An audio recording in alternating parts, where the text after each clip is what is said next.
Hello, believers, non-believers, and everyone in between. You're listening to Stories with Sapphire. I am Sapphire Sandalo. Now get cozy and open your mind because it's story time.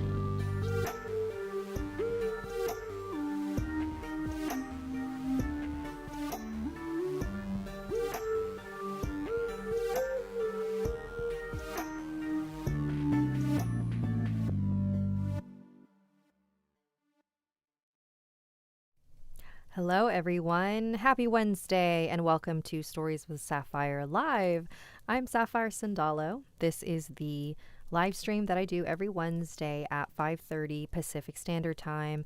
I read your emails and your stories that may not make it into the podcast, and it's a little more loosey-goosey than the podcast is. Podcast is a lot more polished, but this is a little more casual. So thank you all for joining me today. All right. And if this is your first time here, at the end of the stream, I also pull a card from one of my favorite oracle decks. This is the Angels and Ancestors Oracle decks. Every time we pull one, it really resonates with me. So I find it very helpful. All right, let's get into it. This is our first story. This is called The Woman in the Dream. Hello, Sapphire. I am a longtime fan of yours, and I think this story should be heard, and maybe others have seen this woman in their dreams as well. Since I was a little girl, I could see ghosts and entities alike, from shadow people to very weird-looking creatures. One night when I was 15, I had a nightmare that made me question what was real and what was the spirit realm. I was in a dark room, and this old woman that looked like in the Victorian era with a black dress and white teased up hair, with a pale, wrinkly face expressing a serious expression. She gave me an uneasy feeling in my stomach, but I ended up approaching her. She told me to complete a task in exchange for 10 white gold rings.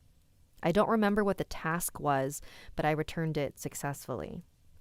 Her face expressed a satisfied smirk, and one by one, she put the rings on my fingers. There was a moment of pause when I saw that my hand was starting to disappear. I politely tried to return the rings, struggling to get the rings off my fingers, and then the woman let out a ghostly hiss, and I passed out. When I woke in the dream,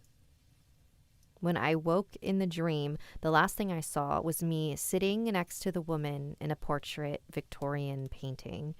When I woke up in the real world, I looked up, and the woman was holding my head, expressing a demonic grin plastered on her face.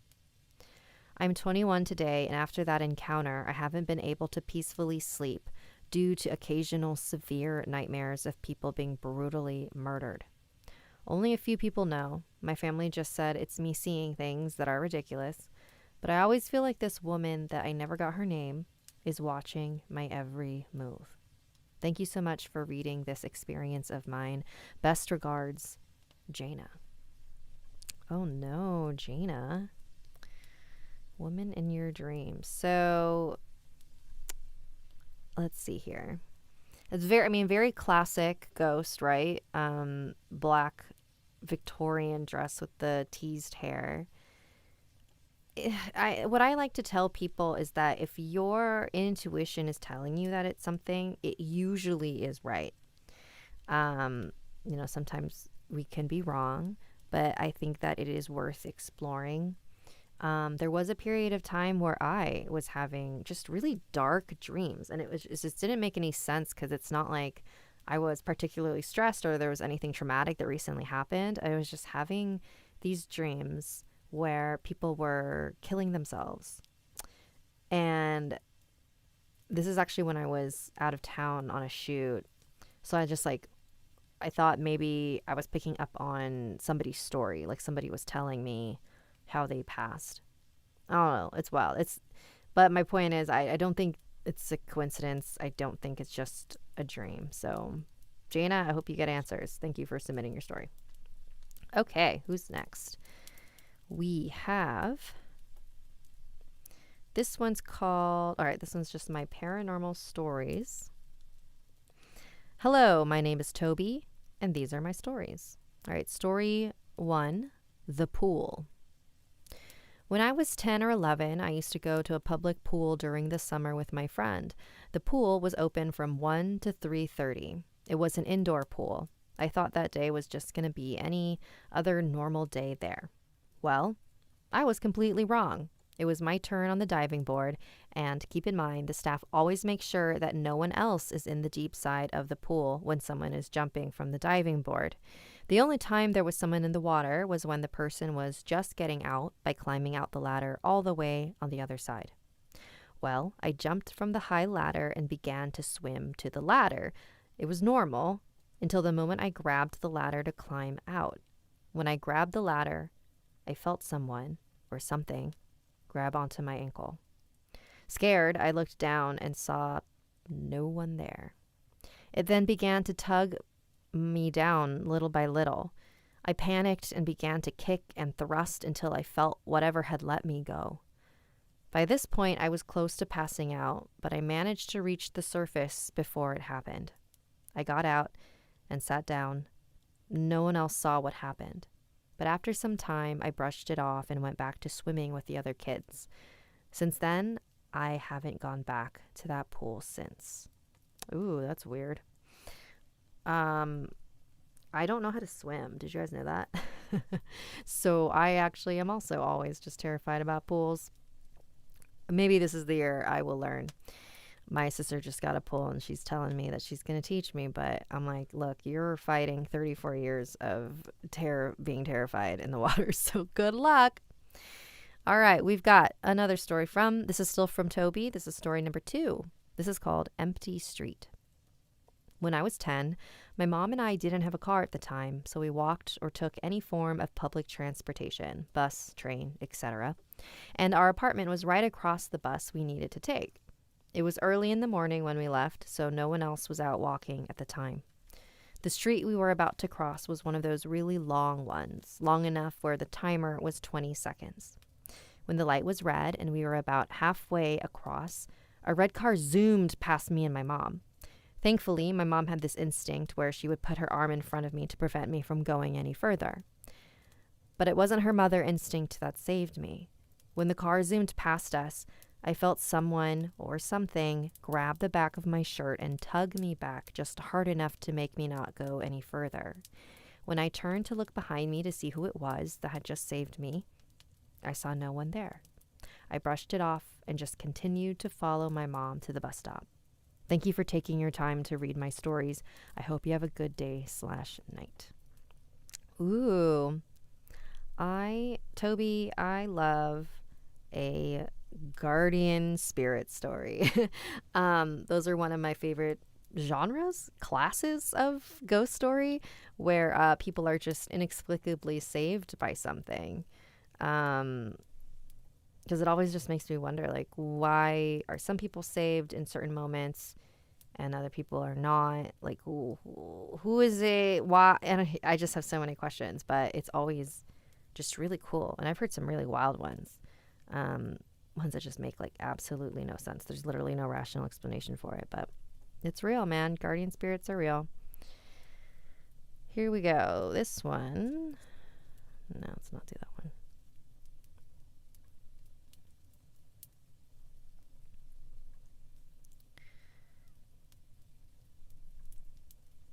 Okay, this seems interesting. This, I'm not sure if this is fictional or true, but we'll find out. This is called Creepers by Annalise. Nate had always been the awkward kid. He never went to the park because of all the germs on the playground. You couldn't take him to a party. The music freaked him out. A typical Friday night for Nate would be sitting up in his room doing a 100-piece puzzle and starting over if there was a slight mishap.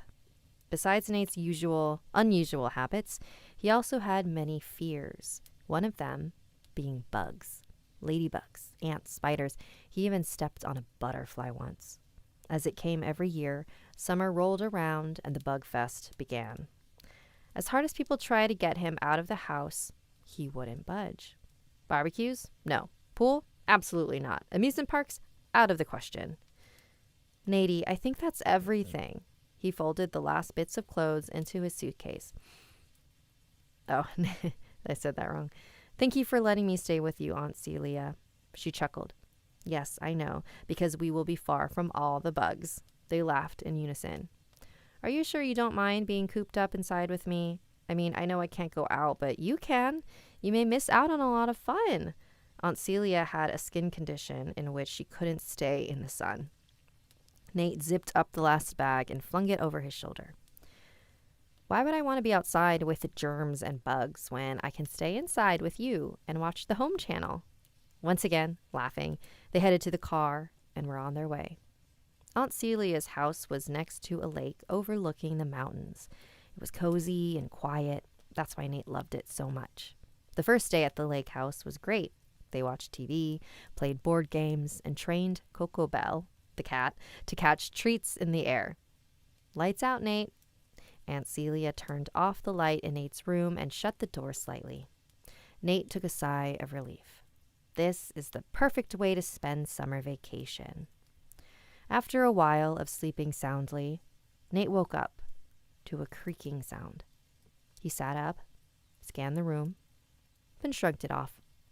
As he lay on his back, he felt a tingling sensation on his toes. He lifted the sheets. Nothing. He shut his eyes to fall asleep when the feeling of crawling crept up his back. He frantically turned to the side. Nothing. I'm just being paranoid. There are no bugs in here whatsoever, he said. Then Nate felt crawling all over his body. He lifted the covers to find thousands of bugs surrounding him. He screamed for his Aunt Celia, running out of the room. There are bugs everywhere. They're in my room. Upon returning to the room, there were no bugs to be found. Aunt Celia tucked Nate back in and reassured him it was a dream. The next few days, it got worse. Nate, thinking he saw bugs crawling through his hair and his food and inside his skin. And every time he was led to believe it was just paranoia. One day, it calmed down and Nate was working on yet another puzzle, which calmed him down. I have to run to the store. Will you be okay on your own for a little while? Aunt Celia looked over for a response, but Nate was distracted with the puzzle. He gave a faint, And could you go downstairs to get the laundry? Thanks. The door shut behind her. Nate stood, leaving the puzzle behind him, and opened the door downstairs. As he was unloading the dryer, he noticed a door he never really noticed before. He walked up to it to see it and stood before him. There was a tiny crack at the bottom. A spider slid through and crawled out to Nate. He grimaced as he stepped on it. He twisted the door open to reveal a sea full of webs. He shrieked as he tripped through the door, which slammed behind him. Screaming, fighting for his life, Nate fell through the webs and onto his back. Thousands of spiders surrounded him. Aunt Celia took a fall and fell into a concussion. She never made it back home that day. A week went by and she finally woke up. Where's my nephew? Where's Nate? The police hadn't checked the house. They went over and searched all around until they came to the basement to find Nate being consumed by spiders, filling his eye sockets and his mouth. Him laying there, lifeless. Oh, God. Poor Nate. So I'm hoping that one's fictional, not based on something real. Adam Lombardo, thank you for the super chat. Sounds like Nate spent the night at a Holiday Inn. Oh no, Holiday Inn slander. That's okay, because you're right. It probably was a place like that. All right. I don't like bugs. You know what's so wild? It's not that wild, but I just listened to a really interesting podcast. It's Vox Unexplainable. Highly recommend. They talk about unexplainable things. And there was one episode about bugs and how, was this on Unexplainable? Because it was explainable. That like bugs we need bugs. Like as modern humans, like we are used to trying to sterilize our environments, but then in doing so, we actually invite more bugs in because there's this whole ecosystem where, there's certain spiders that eat certain flies, and then those flies eat certain mites, and things like there's a whole cycle, and we really interrupt it when we try to kill all the bugs in our house. But I'm like, I don't know why evolutionarily most people have phobia of bugs if they're so necessary. Do you know what I mean? So like where did that come from? Like why am I terrified of spiders? There's like no real reason for it. They just like weird me out. But they're so necessary. It's like why? Ay. I'll never know. All right, let's see what our next one is. This one is called My Real Life Demon Encounter. This was about 10 years ago, and it still gives me the chills whenever I think about it. So I hope you enjoy this real life encounter with the afterlife. I was about 4 when my first encounter with the paranormal happened. My mother was a single teenager, so once she had me, she moved down to Kansas and she had my papa babysit while she worked.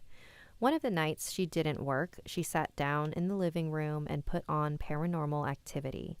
I don't remember much of the movie since my attention was focused on the horses and playing with my xylophone. But a child doesn't have to watch something to know what's happening. After she had finished the second Paranormal Activity movie, she walked over to me and picked me up as she hummed a sweet song in my ear.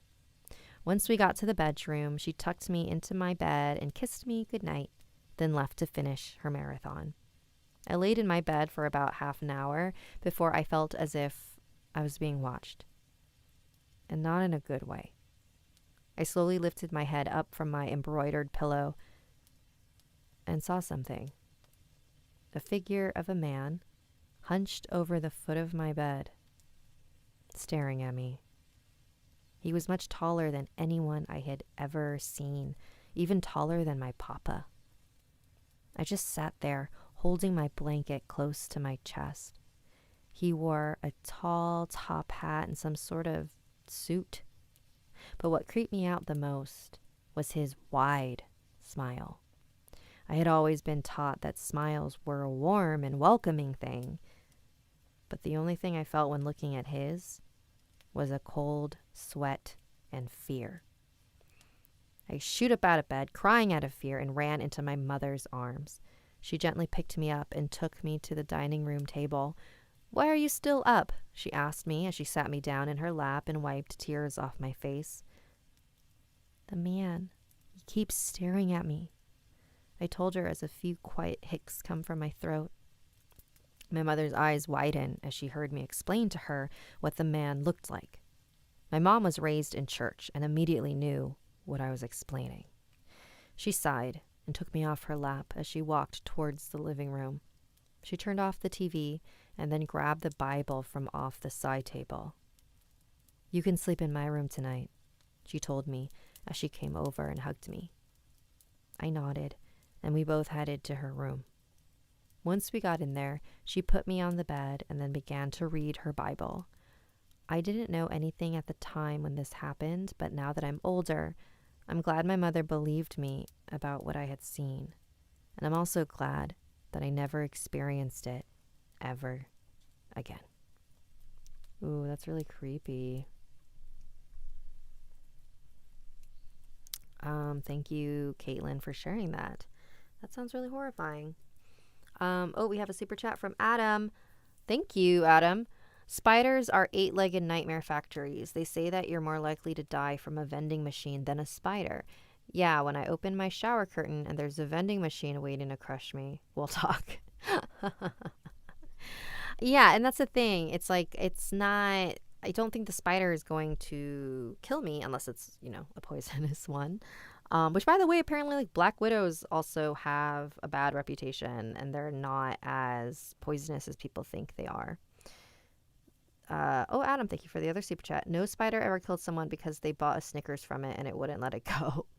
Yeah, I mean, for me, it's just the way that spiders look.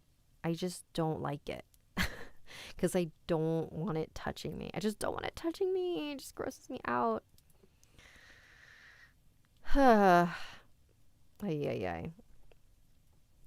All right, y'all. It's that time. It's a time for the cards. So let's see here.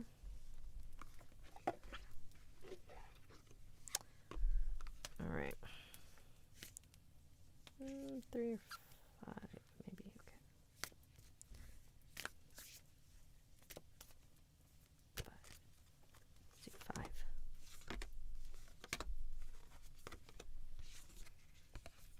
Oh, beautiful. Okay, we got... Did we get this card before? Maybe. This is the Shaman. Trust in higher forces. So, here we go. Here's your message. Trust in your angels, guides, and ancestors. If you have given your power away, claim it back. On the inner planes, all of the shamans of times gone by are helping the human race to understand the complexities of life and the needs of Mother Earth. Many are working as spiritual guides to light workers and light warriors. The Shaman card brings the energy of your shaman guides to you. Shamans believed that when there was illness or disease, it was because a person's power had been left behind somewhere or a negative pattern had installed itself in them. In trance, they would travel to the underworld to recall this power and remove the demon. If this card comes to you, it's because you need to do some release work with lower energies or with your lack of trust in the spiritual energies that are guiding you. The shaman will aid you in your quest. There are spiritual allies working in your favor, and their miracles will unfold much more easily when you move into a state of trust. So call back your power and stop allowing external forces to divert you from the miracles you deserve. Hand over all of your concerns to your spiritual allies. When you do so, you allow them to send you intuitive guidance and messages that will allow you to correct the situation and come out on top. The Shaman card also shows that you have shamanic potential to move between the realms and connect with your guides in an extremely personal way. Beautiful. I love this card. So that's your message for this week, everyone, is trust in your spirit guides a little bit more. All right, y'all. That was the live stream. Oh, ooh, we've got some Cebuano in the chat. Hang on. Let me see if I can Let me see if I can translate. Here we go. Finally, nakabot na jud ko sa live nimo. Oh, okay. I can come to a live, one of your lives. Is that it? Summer Rain? Yay, thank you. Salamat para oh my god. Oh god, I'm so bad. Salamat para nasulti gisulti? Nasulti sa Cebuano sa chat. Oh my god. Wait, Ralph Reyes, Chingai says hi? Chingai, is that my cousin? Oh no, I don't remember her last name. All right, y'all. I don't want to keep you any longer. Well, if you are Chingay, my cousin in the Philippines, hello. So awkward. All right, guys, she was with your mom yesterday. Ah! Oh, how funny. Oh, right. My mom is in the Philippines right now. I was like, wait, how? Oh, that's so funny. Ooh, another line. Okay, Summerrain says, OMG, napansin ko ni Sapphire. I don't know what napansin is. Na, what is napansin? All right. Anyways, well, hey, Summer Rain, feel free to uh chat me on Instagram or like leave me messages. I love trying to translate because I'm still practicing. Nagpractice ko. All right, everyone, have a great rest of your week. Don't forget to trust in higher forces, and I will see you tomorrow. I have a vibe stream at 4 p.m. Pacific. Okay, so napansin is notice. So you were noticed by me, is what you were saying. Senpai noticed you. All right, cool. All right, everyone. Have a great rest of your week.